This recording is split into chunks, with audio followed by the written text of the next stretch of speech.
Well, Pep, a result that was just impossible to see at half-time. Across the 90 minutes, what did you make of it? Yeah, it was a good game. After the goal, they concede. We have struggled 10, 15, 20 minutes after we come back again. So, yeah, in general, it was a really good performance. Unfortunately, we couldn't win. You obviously, or I guess you'd be particularly satisfied first half. Can you just talk about the game plan maybe that gave you control? It looked like a big part of it was to get Semenyo and Cherki isolating their wide centre-backs and cause them problems? No, the game plan is try to play with the ball and try to score goals and not concede. That is the game plan, and after the players make the difference. Okay, what changed second half? But before in the back, they put more direct balls. We won. They found the goal, and after that, the momentum that always happen in the Premier League happened. But yeah, some transitions. The control we didn't have it. But it was not a big issue. Just the momentum to score goals. There was a sense a couple of weeks ago with the Manchester United game. I think you said afterwards. I remember Bernardo saying afterwards that it became their type of game, a transition game. Was that the case again second half today? It became their type of game, and you weren't able to switch the momentum back? A little bit. Yeah, more actions than the first half. You're right. They push more, but they push as always. But Bernardo and Rodri and the other ones, Nico and everyone in behind. And the second half was a little bit more, but especially after the first goal. Is that why you made some of the changes you did? Reinders, one of those that came on, Nico Gonzalez. Is that about trying to kind of stabilise the team? No, to try to get energy, to try to score a goal. That's why we make substitutions. Yeah, and Rodri, I'm guessing you were worried that he was pretty close to a red card? Oh, yeah? Good. No, that was not the reason. Okay, what was the reason? The decision to put another player with another energy to Phil Foden in the final third to try to his style and score goals. Okay. What did you make of their first goal? VAR had a look, obviously. Once again. Once again, what? Have you seen it? I've seen it. And? I mean, it doesn't matter what I think, does it? Okay, that's that. No. Okay. What do you think? You tell us. No, nothing. Nothing, that's all. You don't want to get drawn into it? Of course not. Come on. It's happened. Once again, what can I say? Mark has the ball, he's been kicking from behind, and it's goal. So what can I say? Nothing, one more. Okay. Just tell us how big a blow you think this is. No, it's one win in 5 now. Blow is the performance of United, for example. The rest is being good. We are playing in a high level. Of course, we didn't have the consistency, to win the games when always we were able to do it. But 14 games, a lot of points, 6 points. Next one. Thank you. Was there also that sense that you needed to give the crowd something and then they would come with you? Yeah, for sure. I think we know we haven't been as good as we want to be in the league, and we need the fans behind us. And I think obviously the first half wasn't great, like I mentioned, but in the second half when we got the first goal, they started getting behind us, got the second goal, and like I said, we grew with confidence and belief. And yeah, the last few minutes of the game could have gone on to win, like I mentioned. So yeah, it was great, and when we're all together, I think we can fly. Was there just that sense in the first half, because of maybe the run you've had, almost like everyone had lost confidence? The team wasn't playing with so much energy, and then because of that, you don't get the atmosphere from the crowd. Yeah, like I mentioned, we know we're not good enough in the league at the moment, but we're trying to build on it. Obviously, that's 4 games unbeaten now, and I think 2 draws in the Prem, but we want to start winning games for sure. We haven't got any easy games coming up, so we need to focus on that and keep building. But yeah, I think like you mentioned, when everyone's on it and we got the crowd behind us and everyone's got that confidence and belief, we know we can beat anyone. Yeah, it's obviously a huge contribution from you. Just tell us about the first goal. Clever bit of movement to check back inside, and then is it you that gets the final touch? It's even from a few replays, it's quite hard to tell. Yeah, I think they had a high line. So we wanted to exploit that at times, and I wanted to just play on the last defender, and it was a great ball from Xavi. And yeah, I took a touch inside, and it's definitely my goal. I don't know why I'm saying that. Sorry, John. I think it has gone down as your goal, in fairness. It's just quite hard to tell. It's quite an unusual finish, I guess. Yeah, obviously I think it was Mark coming in for the last ditch tackle, but yeah, it was a nice finish. So talking of unusual and also brilliant finishes, Talk us through the scorpion kick. Yeah, it was a lovely goal, to be fair. I think It was. Yeah, I had to improvise a bit. Was great work from Connor, and the ball was behind me a bit. But yeah, I love those finishes. I'm trying to make something out of nothing, and when it goes in, it's remarkable. So yeah, I'll be watching that back a few times. Yeah, I mean, there's one replay in particular where it looks brilliant. Did you look up at the big screen and see it? Yeah, I did. Was trying to stay focused on the game, but I heard the crowd cheering every time it was on the screen. So yeah, I had a few looks. And lastly, quickly, are you fitting well? Because you hobbled off at the end. Yeah, now I'll be good. Just rode my ankle a little bit, but I'll be fine. Okay, well, you're the player of the match. Brilliant goal, brilliant performance. Nobody saw that coming at half-time, and he's talking us through the two finishes. We'll come to the second one in a moment. That's straightforward. What about the first one? Because you're a goal scorer and you still don't think he scored this goal. Oh, I would have taken it as well if I was him, Yeah. of course. But well, do you know what it is? It's a foul, in my opinion. It shouldn't even have been a goal. But Really? once it was, I think it's a foul. And if it was given a goal, it should have been an own goal. I think that he might have the faintest of touches, but his touch might knock the ball forward 6 inches or something. It's Gehi that actually knocks it into the goal. But Solanke kicks Gehi's leg to get it into the goal. I mean, I think that's a foul. I think if that's the other way round, it's a penalty. You know, if you take somebody's leg like that from behind and kick through their leg, it's a foul. And I think that was a foul. I thought Tottenham got really fortunate with that one, but they needed a bit of luck, and just shows you once they got that, then the momentum started, and they looked like the team that were going to go forward. I thought Manchester City were wilting in that second half. What was the central defender's view there, if you're Mark Gehi? Yeah, an unbiased opinion. I thought it was a foul. The fact that his foot was planted, and the only reason he's made contact with the ball is because of the force that Solanke's made with his leg, and then it's pushed the ball past Donnarumma. Again, if that was a striker having a shot and defender comes through the back of him and he misses the goal, I think there's a penalty given. So, yeah, there's enough contact there for me for it to be a foul. OK, that's debatable and a little scruffy. What about the second one and the improvisation here from Dominic Solanke? Yeah, I mean, what is there to do in this situation when you're running through towards the goal and the ball comes in behind you? You either stop and take a touch and either swivel, a little bit like Sesko today for Manchester United. He couldn't do that because there was too many bodies around him. Or you take a touch and you bring someone out. Or you do what he did, which was incredible. I mean, defensively, though, Jolien, Gonzalez at fault, bit of Gehi, O'Reilly, Kusanov could have come across. Yeah, again, there's lack of communication, organisation, but take nothing away from the finish, the improvisation, instinctive. Again, Kusanov could continue his run towards Solanke and maybe apply a little bit more pressure, but all credit to Dominic Solanke there. There's literally nowhere else he could put it, was there? I mean, because it's not like you can get any pace on that. You've just got to loop it in and into that far corner. And Donnarumma just gets a finger on it as well. Literally, it's perfect.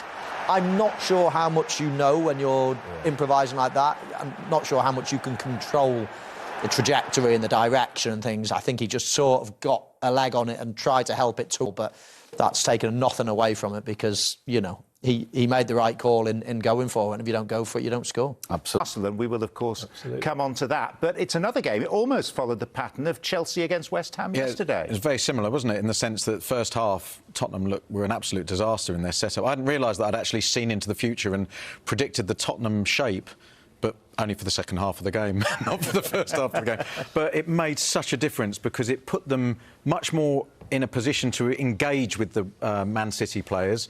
We were crying out for them to get closer, to be less passive. And just by changing the shape, I think it clarified in the players' minds who the player was that they were marking, what their relationship was with their partner. And they just were much more aggressive, much more on the front foot, and really took the game to City in the second half. It was a brilliant second half. I think Pep will be furious based on the half-time. Obviously, Thomas Frank will have said some harsh words, I'm pretty sure of that.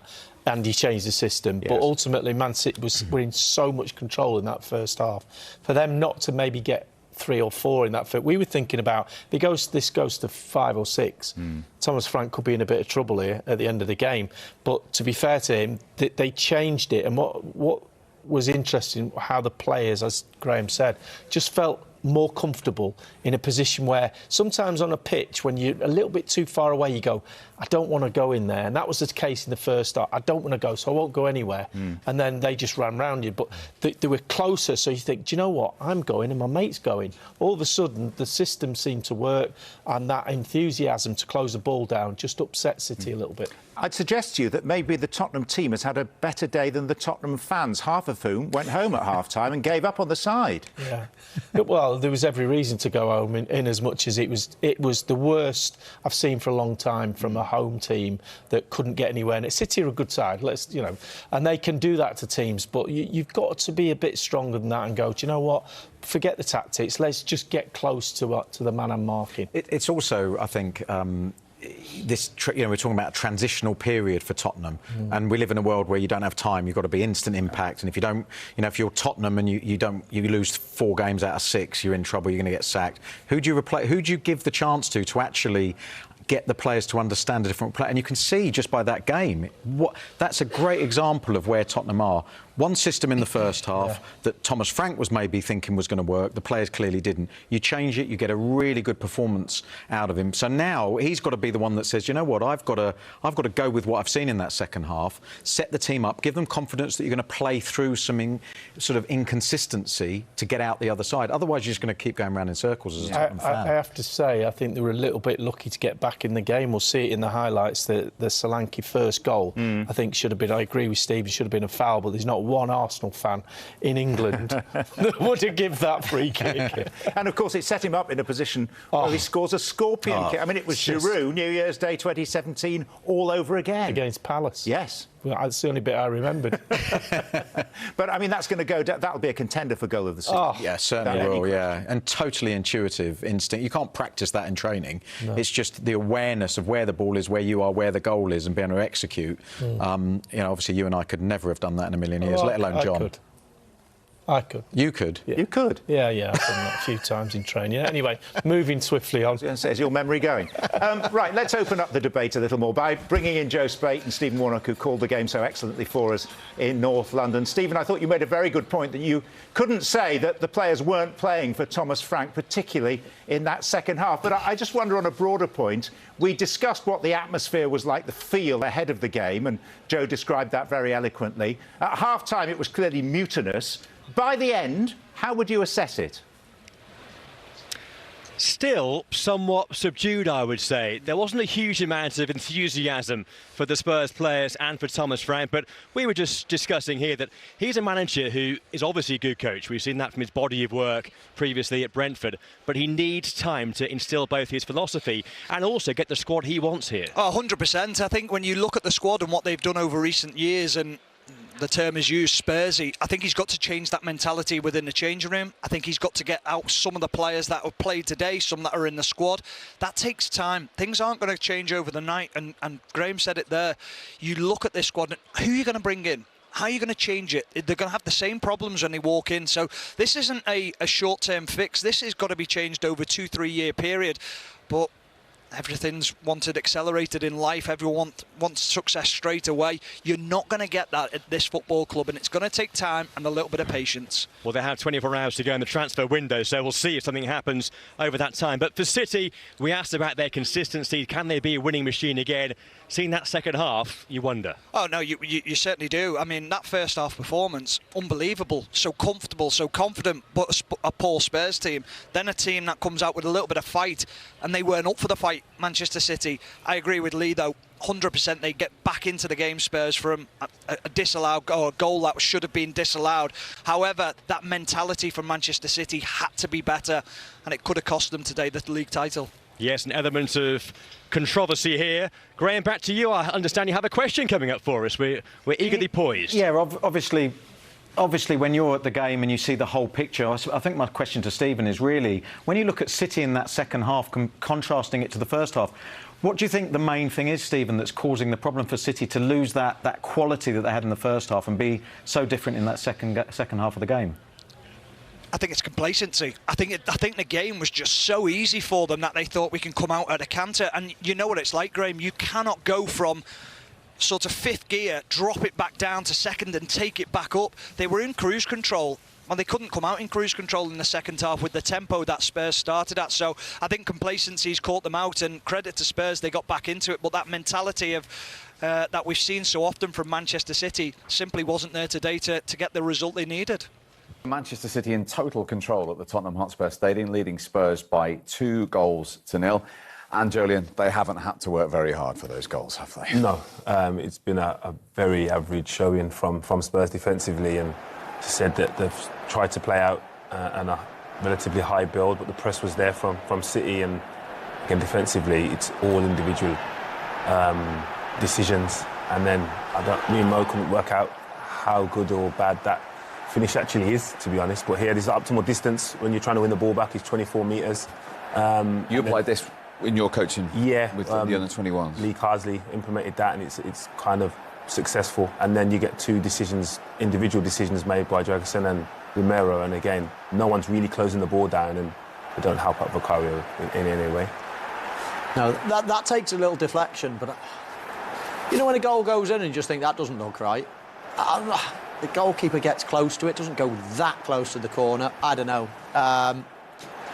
I know what he's thinking, but yeah, it's been a really poor performance defensively from Tottenham. They don't look as if they're in control. They actually look ragged. OK, they've got different personnel, different formation in many ways as well, but this could get a lot worse.